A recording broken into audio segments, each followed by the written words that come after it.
Hello, welcome to Joyful Educational Leadership Podcast. I am Dr. Donna Cozine. I am your host, and I am delighted today to introduce you to my friend, Karen Laurie, who is truly joy incarnate.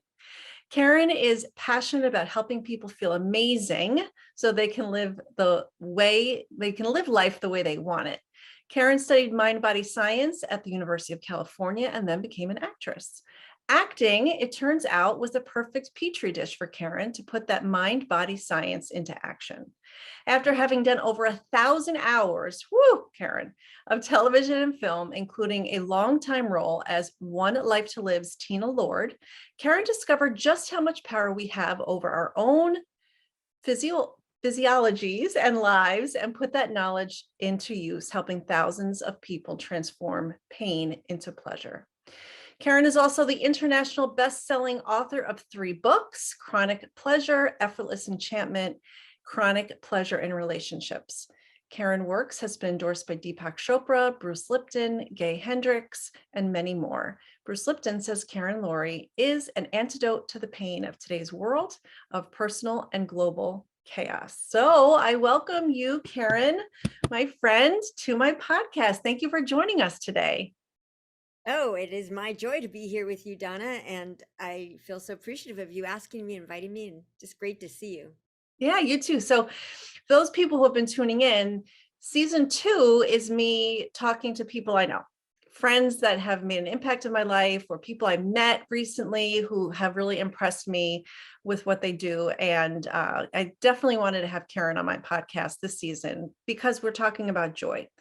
So Karen, as you know, my target audience tends to be educators. And with the COVID pandemic and everything, I think it's been difficult for some people to figure out how to continue to have joy in their lives. So can you first tell us about your path to joy? Yes, I had been very sick, and one day I remembered my now ex-husband saying to me when I was falling asleep in the car while we were going to an event that I didn't really want to go to. He yelled at me and he said something like, "You always fall asleep when you're not doing something you think is fun," or something like that. And I was like, later, years later, when I wasn't traumatized by that, I was like, "Oh my God, he's right." And then I started thinking, what do I like to do that's fun?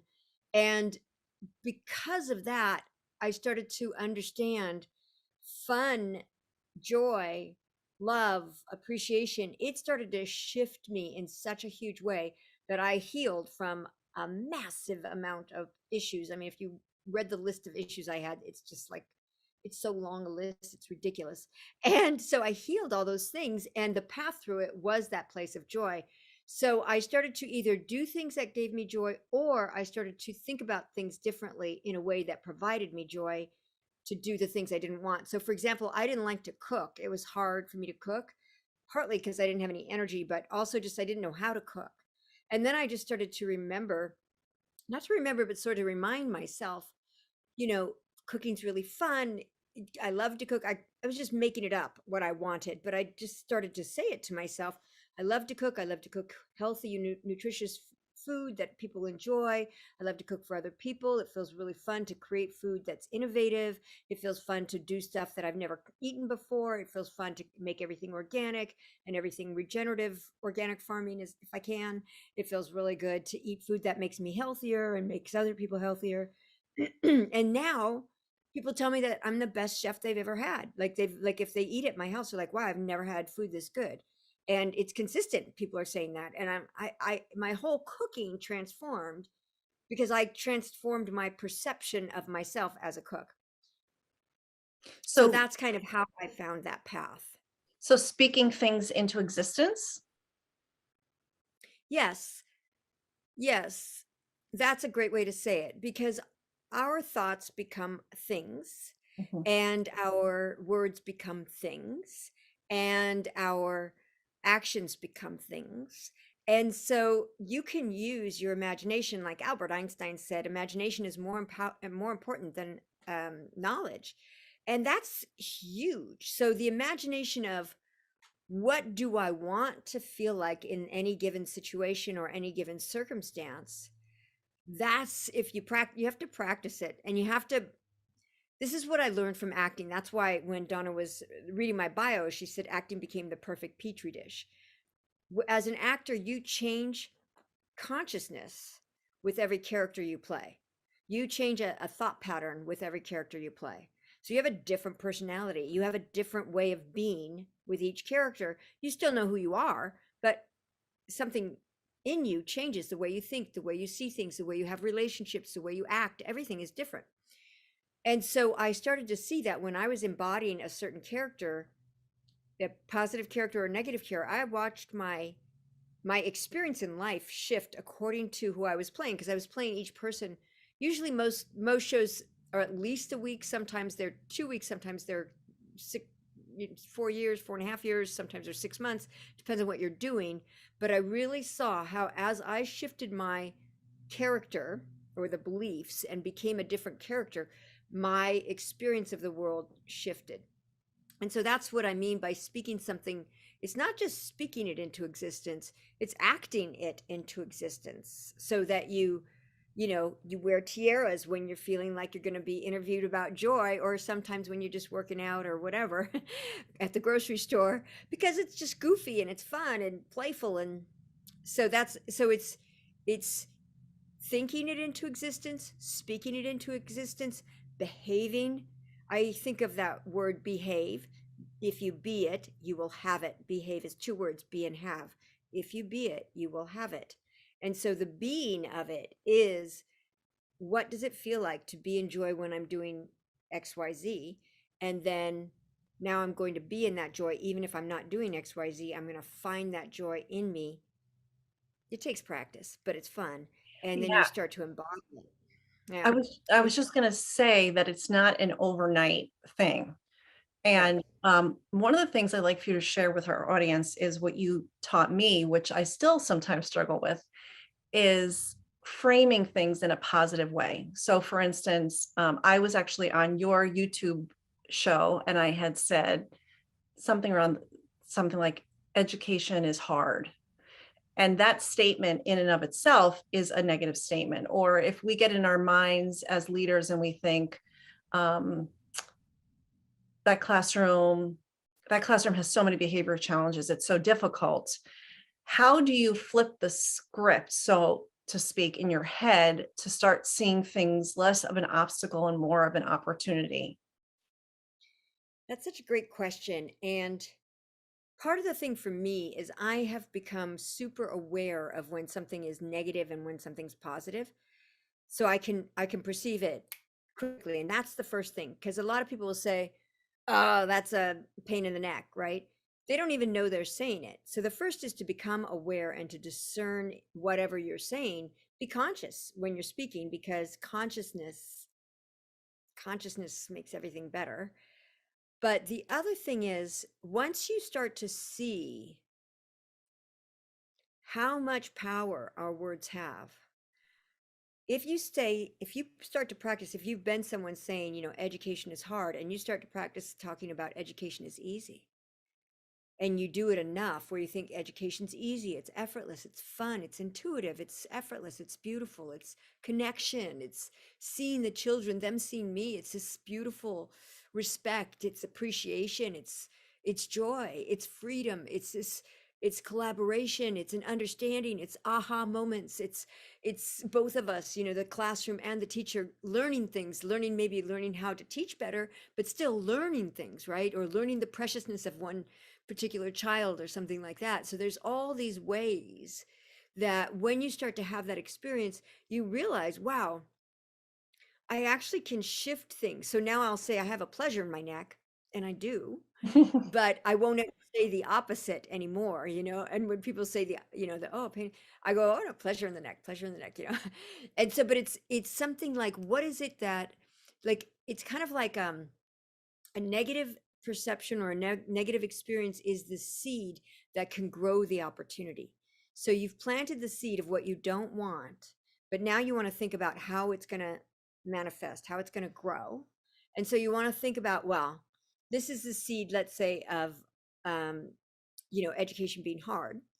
I want to plant it so that as it blooms, it's joyful, it's free, it's fun, it's collaborative, it's healing, it's life affirming, it's creating confidence, it's creating wonder, it's creating an appreciation for learning, it's creating excitement, it's creating um, that excitement of, wow, this is how things work. Whoa, that's so cool. That awe inspiring feeling. So that's what I want to create. And it's a trick to go, okay, this is what I'm experiencing or feeling, and I'm going to switch my perspective to, what do I actually want? What do I want? What do I want it to feel like? What do I want it to be like?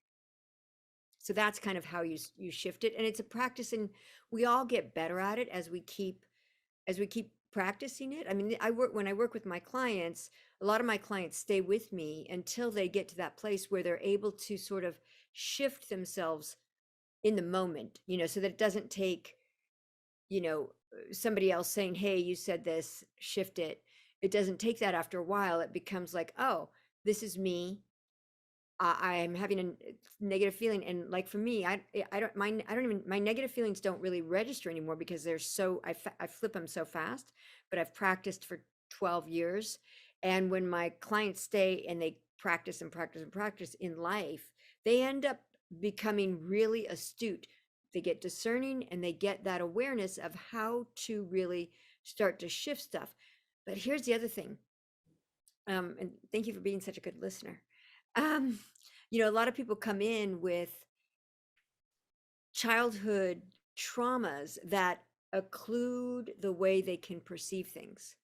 So you have to sort of remove the traumatic blocks, and the trauma can be something, can be severe, but it can be sometimes something as simple as mom and dad yelling while you're in the crib and you have no power to stop their fight, and you get this feeling of like, oh, I have no control. And then that no control comes in. It's a repetition, because that age between in utero up until around 6 or 7 years old, kids are very programmable.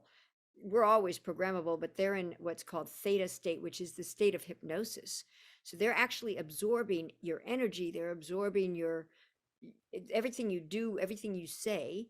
And so a kid can make assumptions about the world. We all have done this. All grown-ups have grown into this, where we've made an assumption about the world that's not actually true. And part of what I like to do is to unhook those belief systems and those traumas, so that a person can be fully present. And then that ability to discern things becomes super easy, because you're present and you're filled with more natural joy. Like, I don't have to work at joy anymore. Joy is, if I wake up in the middle of the night, even just to, use the restroom, there's joy. There's no issue. So, but it does take really removing those subconscious blocks. And I gotta say, I went to psychiatrists and psychologists for about 30 years, and they just, no, I didn't get the help I needed. And so I had to find my own way that really worked, and that is more efficient and more efficacious and more, just more fun and easy. Fun and easy. And fun and easy, though. Fun and easy is what educational leaders need and want. So in that vein, what is something that we could put into our daily practice that would help us begin to shift that paradigm? Well, one thing I do, um, I this is just goofy, but it's just simple. And I have a label printer. So this is my glass bottle. Thank you, Voss. And I have written on here, cherished, miraculous powers, spectacular health, brilliant. I mean, whatever I want. That's all I got on this bottle. And I have like 5 of these bottles, because I drink a lot of water, and I drink about 10 of them a day. And yeah, it's a lot of water. Drink water, that's one good thing. But then just see, you pick up your water and you'll see a word you like, or you see something. So that's an easy thing. You can do it on your water, you could put it on your computer, or you can put it on your car dashboard, just as long as you drive safely. You can put it someplace, or your bathroom mirror, and just have something positive. You are worthy. you're beautiful, you're special, you're wanted, you belong, whatever would make you feel the best. That's one thing. Another thing that I think is important is everybody's different. Some people really like to dance. That I like to dance. Some people really like to wear tiaras. Some people like to work. They like what their work is and they like to work. Some people like to watch comedy. Some people like to go for walks in nature. Some people like to pet their dog. Look at where in your life you feel the most joy or comfort or that kind of like, oh, I just love this feeling. Look for places where you feel that. And it can be sex, because as I was doing that, I was like, yeah, that's true, for sure. So, but you look for where you feel those feelings and then you engage in it in a healthy way. If it's something like, if it's something that's not healthy for you, then imagine that you find that same good feeling doing something that is healthy for you. For example, like I used to eat a ton of sugar and now I haven't had sugar in 12 years. And I shifted it because I kept saying, first of all, everybody's so sweet in the world. Now, after a while, I was like, God, everybody's so sweet. I can't even eat sugar. It's too gross. It's too heavy compared to the sweetness of life. But I also talk to myself, like you were saying, speaking it into existence. I love eating healthy food that nourishes my body and my brain. I love being healthy. I love having good skin. Sugar makes you have more wrinkles. I love I love feeling really good, and I just started to talk about that. I love having great energy. I love that everything I eat serves me, serves my health, serves my body, serves my brain. And after somehow I didn't even there was no effort, just sugar fell away.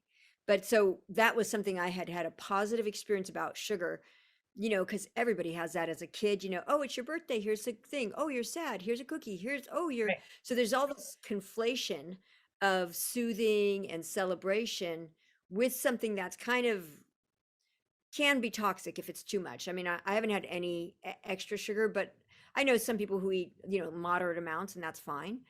But that that conflation is something that I found a way for me and for my clients to unlock those connections between this really happy time or this soothing time, so that you can make choices that are free in the present to do it. So that's another thing.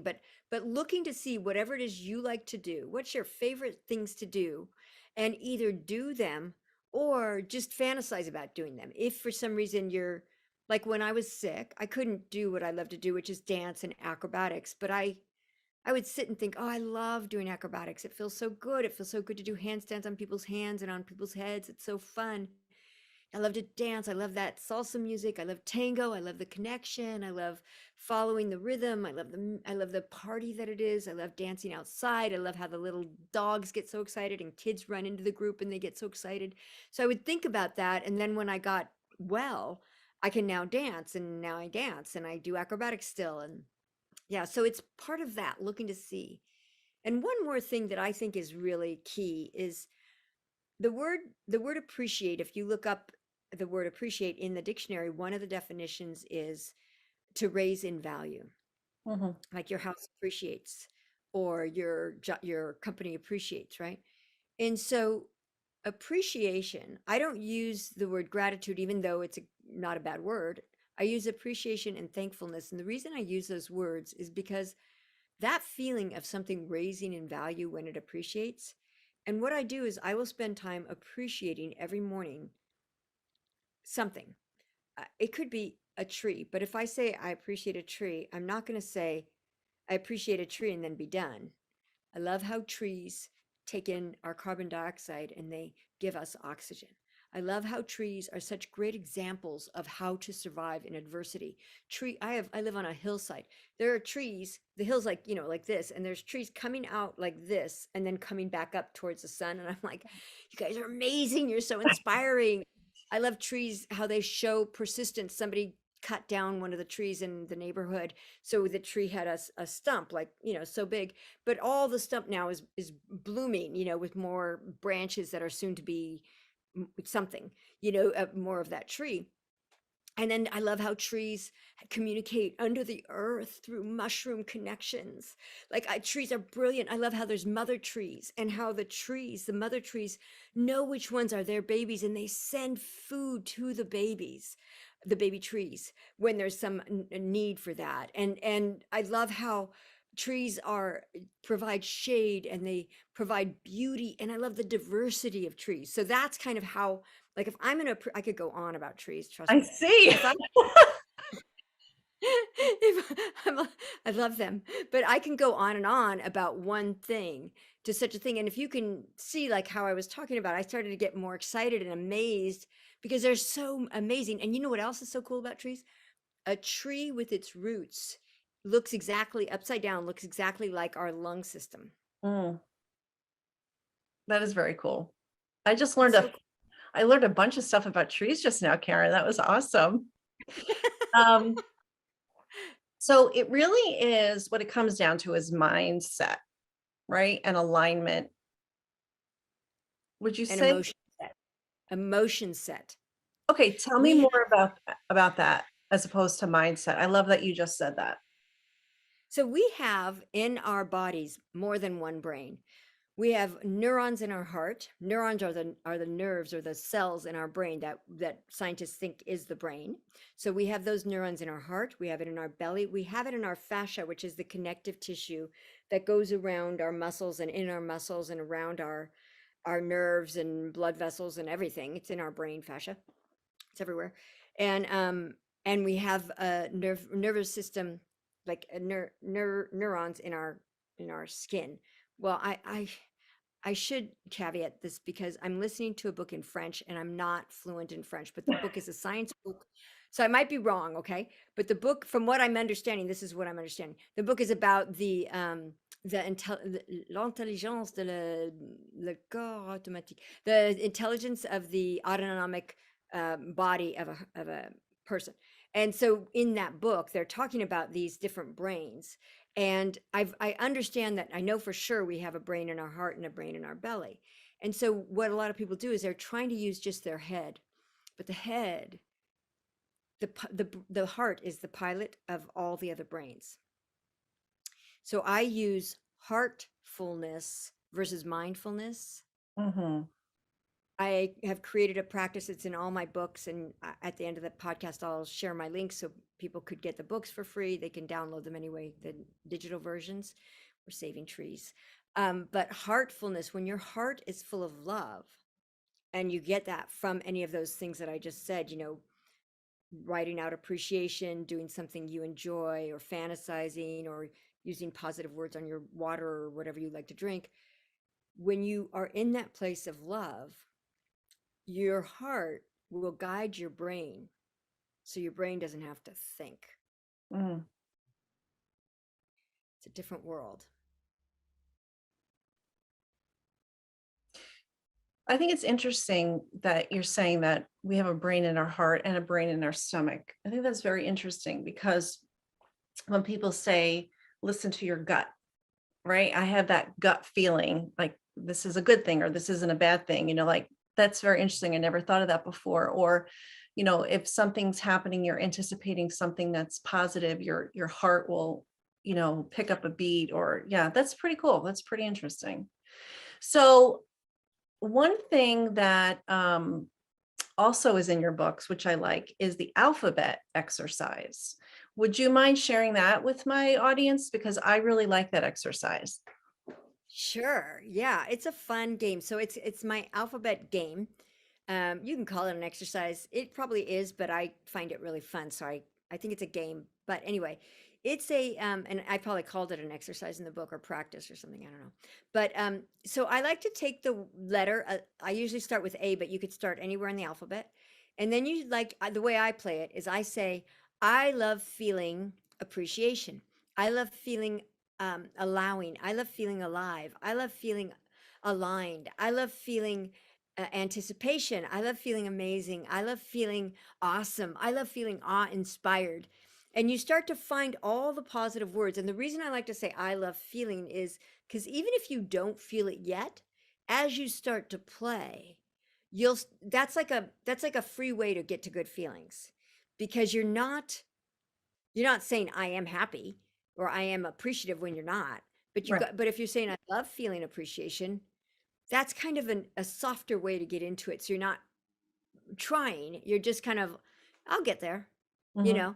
And so it's a really fun game. And and then when you can't think of any more A's, and there's so many, adroit, I love feeling adroit, I love feeling adept, I love feeling um animal, I love feeling aroused, I love feeling amorous, I love feeling um um uh um alluring. There's so many words, and you start to do it, and what happens is, first of all, your vocabulary increases, but also, as it's a great game to play with kids, if they're old enough. And little kids, they'll do things like, I love cartwheels, and you're on the A's and they don't care. And that's fine because I've done it. They're so cute.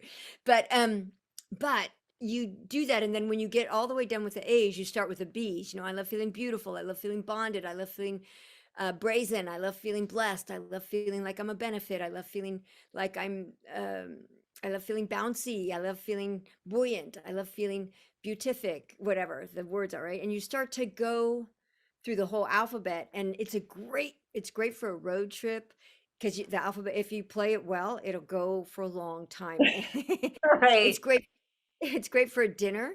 If you're at a dinner where I have done it with like four people. We all finished dancing, and I asked, we were going to lunch afterwards, and I said, you guys want to play this game? Everybody was from a different country. There was somebody from uh, Malaysia, somebody from Argentina, somebody from France, and then me. So we're all different countries. And we'd all been dancing, and we start to play it. And so sometimes they're saying the words in English, I love feeling appreciation, but sometimes they're saying, j'adore l'amour, And so everybody's saying it in their different languages. So we're all like, oh, that's so cool. We're learning language, and we're doing it. And I also, because I'm learning French, I will play that game with my friends in French so that I get to learn more French, and they'll be saying words and my ear gets more attuned and all that good stuff. So that's a fun way to do it too. It also highlights all the great things that there are. And I think that sometimes when we're in a state of feeling negative, whether it's sadness or frustration, it's so easy for us to think everything's going wrong, or little chicken, the sky is falling. So it's nice because it reminds you of all of the wonderful things that we can still experience as people. And it kind of shifts. I think it really does make the shift. And I do like that game. I should play it with my kids. I should do that with my own kids and see what we Yeah, do. I bet. Yeah, see how they like it, and don't get worried if they go to a different letter. Right. It's just it's the feeling. If they're like, I like basketball when you're on cue, don't worry about it. It's just Right. Of course. let them be free, because they don't have to be like, it's not about being rigid. It's about finding the creative flow in a different way. But you just said something, and now I'm trying to remember what you just said about, oh, when people feel negative. Part of the thing that's really hard is people think you have to change from feeling negative to positive right away. You don't. If you feel negative, take a nap. If you feel angry, go buy, those wiffle bats. Buy a wiffle bat and hit a pillow. You don't want to do something that's like where you're hitting somebody else or something alive. Don't do anything like that. But find some way, when you have, let's say you get anxious, afraid, or you get angry, or if you get triggered, meaning you're not feeling present, you're feeling almost like you're underwater, like you don't know what to do, and there's like a panic. When you're in those places, that's where you're getting into fight or flight or freeze. Mhm. So the best thing to do, if you're in the freeze thing, then lie down and take a nap. Do something simple. When you wake up, do something that feels good, like write out appreciation, or dance, or go for a walk, or something. Pet a dog, cat, guinea pig. But if you feel anger or anxiety, if you feel anxiety, you want to do, that's the fight or flight, right? The flight is anxiety. So you do something that feels like running. It could be dancing, could just be running in place for a few minutes. It could be going on a swift walk. It could be skipping. I actually have used skipping when I used to get mad. I'd use skipping and it would just like, I'd get happy right away. 'Cause skipping is fun.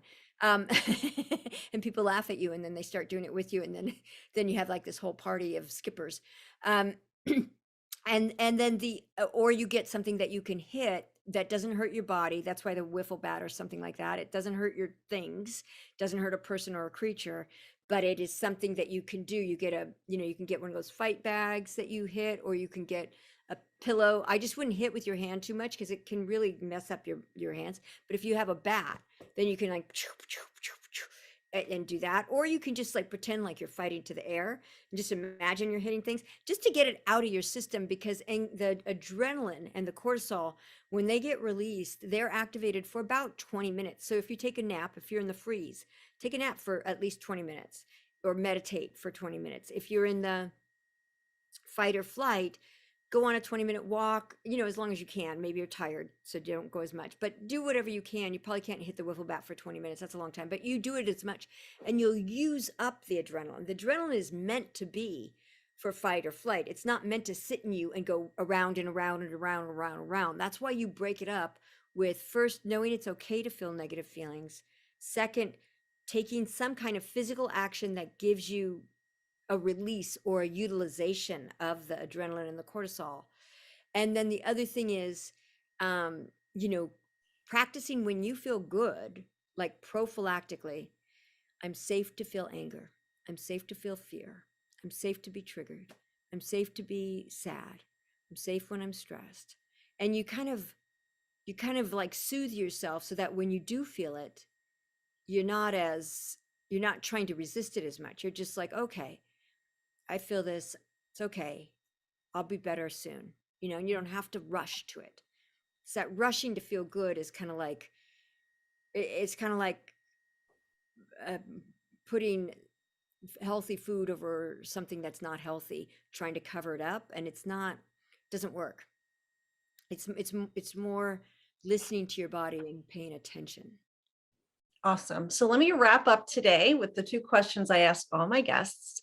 And the first one is, what is your first joyful memory? When you told me you were going to ask that question, so many things came up. But the one that I remembered first was when I was, I don't know how old, very young.